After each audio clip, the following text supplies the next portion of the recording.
Berries paradox है। Berries paradox क्या कहता है, ये सिमेंटिक पैराडॉक्स का एक एग्जांपल है। इसमें अ, एक स्कीम बनाया जा रहा है कुछ इस तरह से, कंसीडर अ डिक्शनरी। एक डिक्शनरी हम कंसीडर कर रहे हैं और ऐसा एज्यूम कर रहे हैं कि ये जो डिक्शनरी है वो इंग्लिश लैंग्वेज के सारे वर्ड को कंटेन कर रहा है। जितने भी इंग्लिश लैंग्वेज के वर्ड्स हैं वो सभी को ये कंटेन कर रहा है। और इस बेसिस पे इन्होंने एक सेट बनाया टी।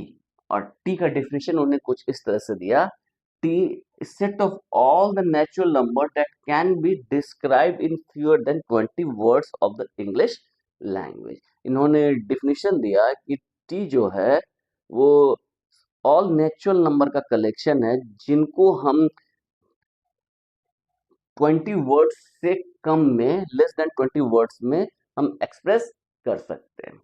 तो अब इस इसके अकॉर्डिंगली टी जो है वो फाइनाइट होगा, क्योंकि 20 वर्ड्स में जितने हम कलेक्ट कर सकते हैं टी को, वो क्या होंगे, फाइनाइट होंगे।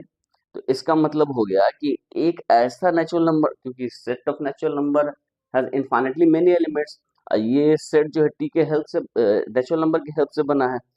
तो अब जो टी इज फाइनाइट होगी इसके अकॉर्डिंगली, तो इसका मतलब है कि there exist natural number greater than all the elements of T. T के जितने भी एलिमेंट है उससे बड़ा एक नेचुरल नंबर जरूर होगा, क्योंकि ये सेट फाइनाइट है। ये सेट फाइनाइट है तो जो फाइनाइट सेट है तो उससे बड़ा कोई ना कोई natural number, set of natural number is infinite.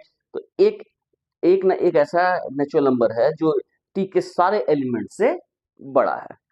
इसका मतलब क्या हो गया, इसका मतलब हो गया कि there exist at least a natural number which cannot be described in fewer than 20 words of English language। इसके अकॉर्डिंगली इसका मीनिंग यही हुआ कि इसका मीनिंग ये हुआ कि एक ऐसा नेचुरल नंबर एग्जिस्ट करेगा, जो ऐसा नेचुरल नंबर एग्जिस्ट करेगा जिसको हम लेस देन 20 वर्ड्स में एक्सप्रेस कर सकते हैं।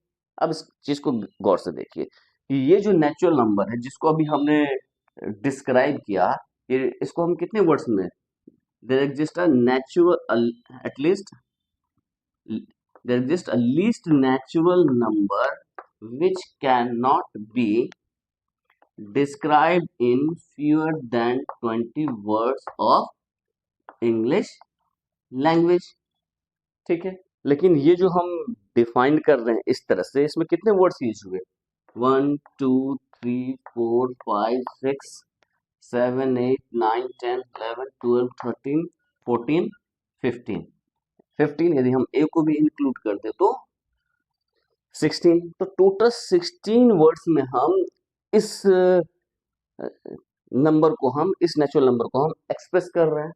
और इसका मतलब है कि ये जो नेचुरल नंबर एक्सप्रेस किया इसको टी में बिलोंग करना चाहिए, लेकिन हमने इसको माना है कि ये जो नेचुरल नंबर ये कहा है कि वो टी में बिलोंग नहीं कर रहा है।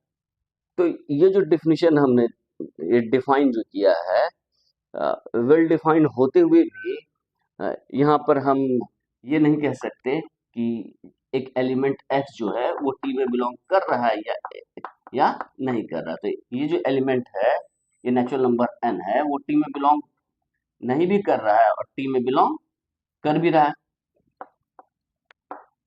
तो एम्बिग्यूटी आ गई। एम्बिग्यूटी आ गई मतलब एक पैराडॉक्स हो गया। तो इसे हम बेरिस पैराडॉक्स कहते हैं।